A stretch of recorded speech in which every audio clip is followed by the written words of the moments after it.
Welcome back to another edition of Baseball for Maniacs.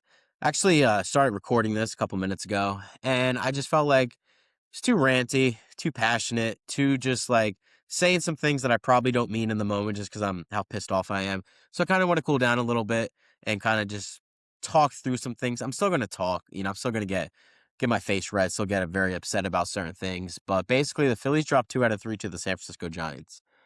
The Giants are not a good baseball team. They're run by a bozo who lets stuff get out to the clubhouse, who's a me guy, who makes the whole show the Tony Vitello show. And they just lost 3 out of 4 to the Mets without Juan Soto because he essentially got hurt in game one, if I'm not mistaken. Correct me if I'm wrong. But they're not a good baseball team. And going into the season, you knew this schedule was a soft schedule to start. It was a nice little launching pad to where these games matter, man. To where if you just fiddle around 500 and you think we're going to do what we did in 22, what we did in 23, you're gravely mistaken simply because of how the schedule lines up. It is a gauntlet from June on to where you can't just drop 2 out of 3 to teams like bottom feeders. Like the San Francisco Giants are going nowhere in this league. You won 2 out of 3 in Colorado. Theoretically, you should have swept them, but you have Taiwan Walker on the mound. But you win game one. Game one was great. Andrew Painter did not have his good stuff. But he battled through. He got through. I think it was 4 1/3. Maybe he got through 5. My head's a little jumbled from this unbelievable, terrible game from the Philadelphia Phillies. 20 scoreless innings, by the way. 20 innings without a run, and we'll get into the offense, but they win game one. Their offense was looking good. They were moving. They were passing the baton. They were getting the clutch hits. They were coming back. It was a very nice win. And Oracle has been a nightmare out of hell. Since 2014, we have not won a series there. So you win game one, and it wasn't just winning game one. It was the fashion in which they won game one. Coming back from 4-0, the team was, the spirits were high. Bryce Harper was smiling post-game. It was like, okay, maybe the tables have turned. Of course they did not turn. And before I get into game 2 and game 3, this offense, this offense is bad. And it's in the sense of like, it's unbearable to watch. Like, I'd rather watch the 2021 Phillies, who had a decent offense and they had terrible pitching, because at least it's bearable. There's nothing worse than 0-0, 0-0, 0-0, and then Aaron Nola gives up a bomb to Rafi Devers, and now the game's over because they're not going to come back. Granted, they came back in game one, but if you think this offense is coming back numerous times in the series, you're gravely mistaken. Excuse me, just had some pizza. But let's get into the stats. Trey Turner. Oh, God. Ryan will attest to this reaction.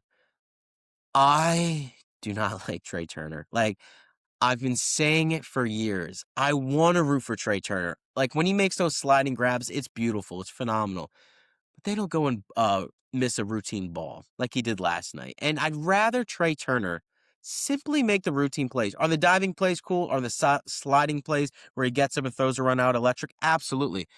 But just make the routine plays. You did it last year, and you're reverting back to yourself this year. That cannot happen. And his at-bats are pitiful. It's first pitch swinging. It's Justin Crawford worked a 4-pitch at-bat walk, and what does he do? He pops it up. A ball that should be caught by Harrison Bader. He got a bad read on it. Luckily falls in that big outfield. Trey Turner just simply needs to be better. He was paid $300 million in the 2022 offseason going into 2023. You need to be better. But Trey Turner, realistically, is probably one of the least of our problems. That just shows you how bad this offense is. But Turner has a 655 OPS. That's bad. Kyle Schwarber. Kyle Schwarber has kind of reverted back to his 23, early 24 form in the sense of like, it's either the 3 true outcomes, home run, walk, or strikeout. And he's been striking out a lot, but he has an OPS over 800. Again, I'm not worried about Kyle Schwarber. But it makes you think, was 2025 an anomaly? And even if it was in the sense of like, he had 56 home runs, he had a career year. I didn't expect him to replicate that performance, but I don't really want him going back to 2023 either because it's not really a Kyle Schwarber thing. It's he has to be great for this offense to even be bearable. And that's unfortunate. Bryce Harper, I think Bryce Harper's getting out of it. I mean, his OPS is up to, let me check real quick. Harper. 749 OPS, to where obviously not Bryce Harper numbers, but the way he started, he had a good series in San Francisco, had a decent Friday night in Colorado. So I think Bryce Harper is on the come up in the sense of like he's going to get out of his funk. After that, after that, Alec Bohm. And oh my gosh, like I kind of started the season off defending Bohm in the sense of like he's put in a tough spot. He's not a four hitter, he's a six hitter, to where like you can't really expect him to be able to protect someone like Bryce Harper. Not only is he not protecting Bryce Harper, he's one of the worst hitters in baseball.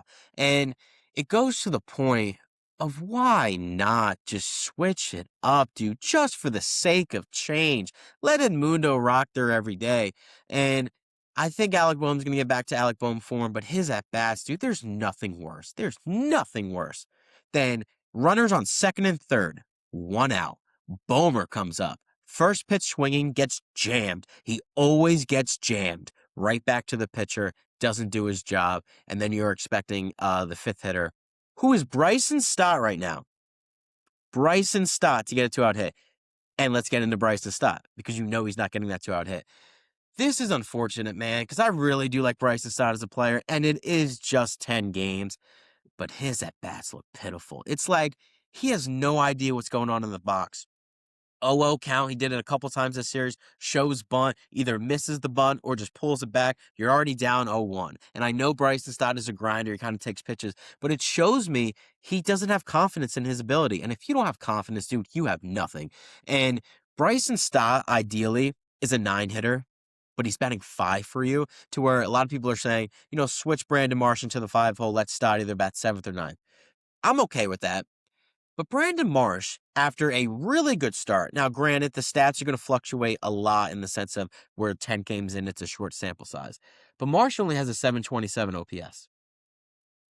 Like, it's almost like pick your poison of who's not going to come through. But I think Brandon Marsh will be fine, but we'll have to see on that sense. JT actually has an 806 OPS, but he hasn't played the last 2 games. I think he has a bruise on his right foot after fouling it off. Rob seems optimistic that he'll be back for Friday against Arizona, so we'll see. And then Adolis Garcia, he looks good. The thing about Adolis Garcia is his defense is such an upgrade over Nick Castellanos, to where his bat is kind of just a plus. But in this lineup, you need Adolis Garcia to be a little bit better. And let's see his OPS, 738, which is crazy because going into the year, if you would have told me Adolis Garcia, and granted 10 games in, but if he continues this kind of trend, 738 OPS, if that's his stats at the end of the year with his defense for 1 year's $10 million, it's a good signing.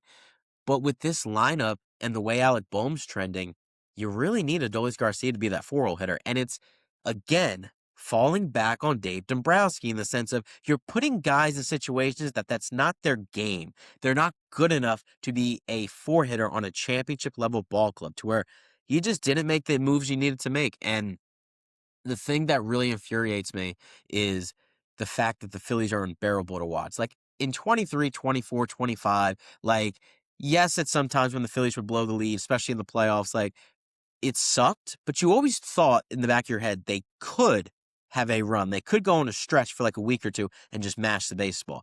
They still might be able to because it's so early in the season, but I just don't feel it. I really think this offense is anemic. I think it's lifeless. I think it's ground ball city, to where it's really concerning the hell out of me. So I don't really know what's going to go on this offense. The pitching and the bullpen is going to win you a lot of games, but is it going to win you enough to, hell, get into the playoffs? You're 6-6 against teams like the Rangers, who are not going to the playoffs. The Nationals, they're terrible. They're the worst team in baseball, essentially. The San Francisco Giants and the Colorado Rockies. This is not the stretch where you go 6-6. This is the stretch where you go 10-4. And it could bite them in the ass in June, July, August, where we're like, damn, wow, the Phillies are 3 games under 500. They're 5 games out of a playoff spot. What happened? Well, you didn't beat up on the teams you needed to beat up on. So it's just, we're going to have to see how things go. Justin Crawford, Justin Crawford's going to be who Justin Crawford is. I think he's had a really good start to the year offensively, to where the OPS is never going to be high. He's a singles guy, but Justin Crawford is still batting 306. So I'm not worried about Justin Crawford. He's going to be your 9-hitter. Essentially, you might have to move him up in the lineup because of players like Bryson Stott. If that trend continues, you got to put your best hitters in the best spots, to where it could be an Adolis Garcia in the 4 spot, Brandon Marsh in the 5 spot, mix in JT 6, and Justin Crawford 7. We'll have to wait and see. The pitching, I think the pitching is the strength, obviously, but there is some things that concern me. One of them is Jose Alvarado. Look, dude, I like Jose Alvarado. I think he's a really good, genuine dude. The steroid thing did piss me off. Like, he essentially looked everyone in his teammates in the eye and said, F you with taking the steroids. But I believe in second chances. I believe, in what you do as a human being in the sense of like how you treat people, like that is who you are. That's your character. And from everything I've heard about Jose Alvarado and his time in Philadelphia, he's one of those good guys. But steroids played a part in his success last year. I think that's evidently clear. And in the sense of bringing Jose Alvarado back, I was on the fence in the sense of like, okay, like, 1 year's $9 million for that guy with that potential upside that has done it before. Granted, it was in 23 and 22. That's a risk you have to take.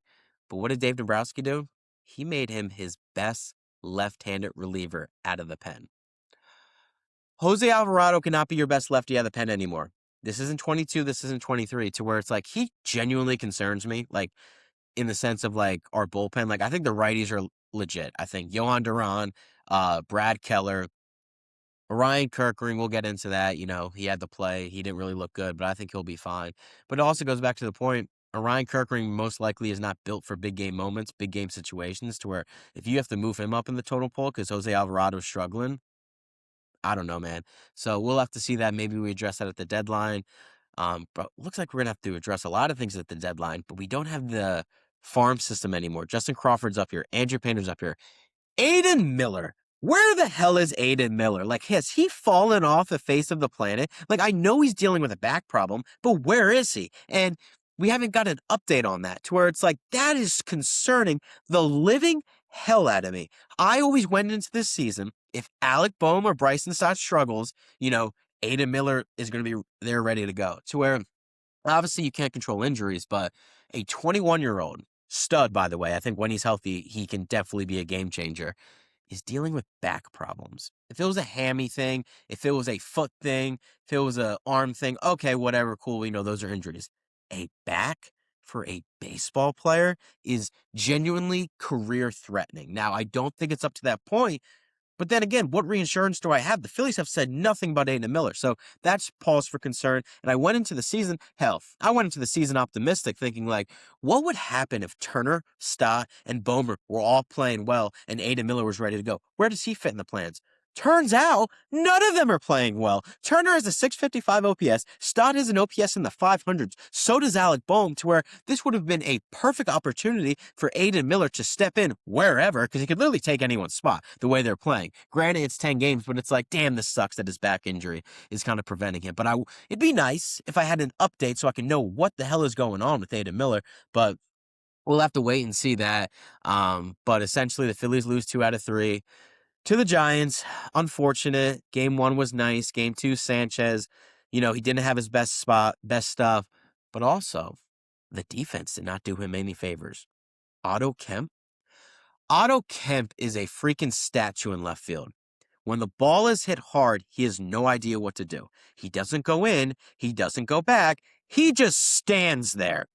That's the worst thing you could do. You have to make a decision in the moment to be able to get that baseball. And it's happened 4 times this year. We are 10 games in, and he doesn't even play every day. To where, again, Dave, this was the guy you were talking up the entire winter meetings, you and Rob Thompson, and he's not even ready for left field. So you know what I would do with Otto Kemp? And I think Otto Kemp is a great guy. I think given a chance to play every day, he could be a decent big league bat. Unfortunately, he doesn't really have a role on that team to be given that chance to play every day because we are trying to win a World Series. But what I would do with Otto Kemp, I would send him down.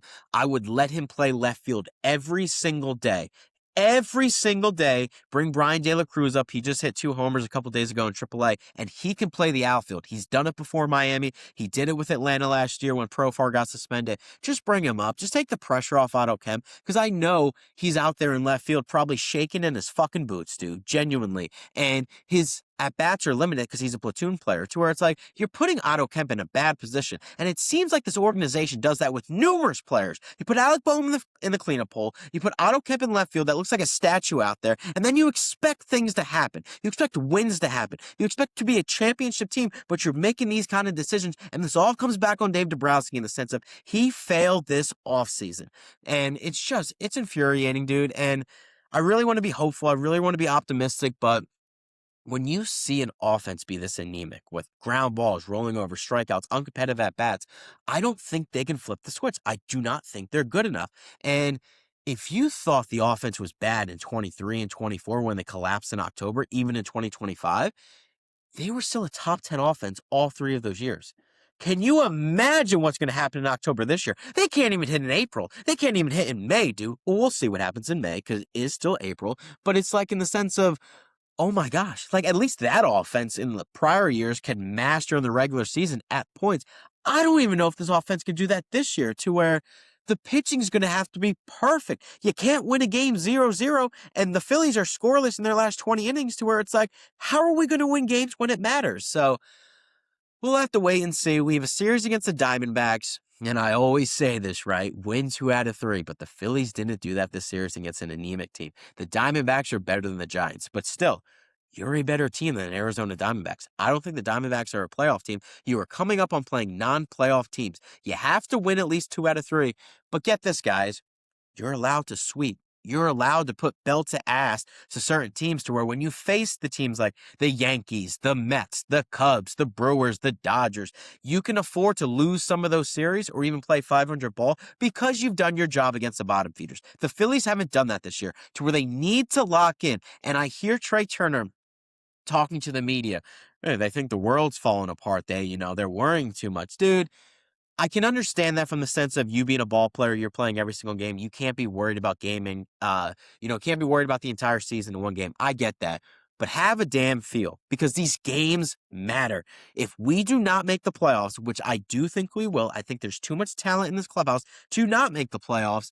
But if we do miss the playoffs, we can look back at this stretch and be like, damn, you really lost 2 out of 3 to the Giants. And it's like you could say, well, Oracle Park is like a nightmare NFL. True, it is. But those Giants teams in the past, they're a little bit better. This Giants team is not good. And it's just so frustrating, especially when you take game one, not to at least take 2 out of 3. But you got the Diamondbacks. Friday night, you got Jesus Luzardo. Very confident in Jesus Luzardo. So I think we win that game Saturday. Taijuan Walker. Oh, good God, do I need not even a good Taijuan Walker start. I need a passable Taijuan Walker start. So we'll see whatever happens on Saturday, but it could be 7-0 in the first inning, genuinely. And then we got Andrew Painter on Sunday. I think him being in the home crowd, feeling more confident with his fans around him, I think he'll have a good outing, and I do think we're going to eventually win the series, but this team's frustrating, man. Let me know what you guys think. I don't want to be from this episode. It is feeling like the sky's falling, but it's just when you see things, even though it's not even 10 games in, 12 games in, which is still not a lot, but this offense is scaring the living hell out of me to where we just got to wait and see. All we can do is watch Phil's baseball. No matter how infuriating it is, we're still going to be watching every single night. At least the West Coast thing is over to where we don't have to stay up till like 2 in the morning, get our hearts broken. But that'll do it for this episode of Baseball for Maniacs. Let me know what you guys think in the comments. Are you worried about the offense? If you're not worried about the offense, you're insane. Do you like the pitching? Do you think this pitching can overcome the anemic offense? Are you worried about Bomer, Stotty, this, then, third? Let me know what you guys think in the comments. And as always, go Phils.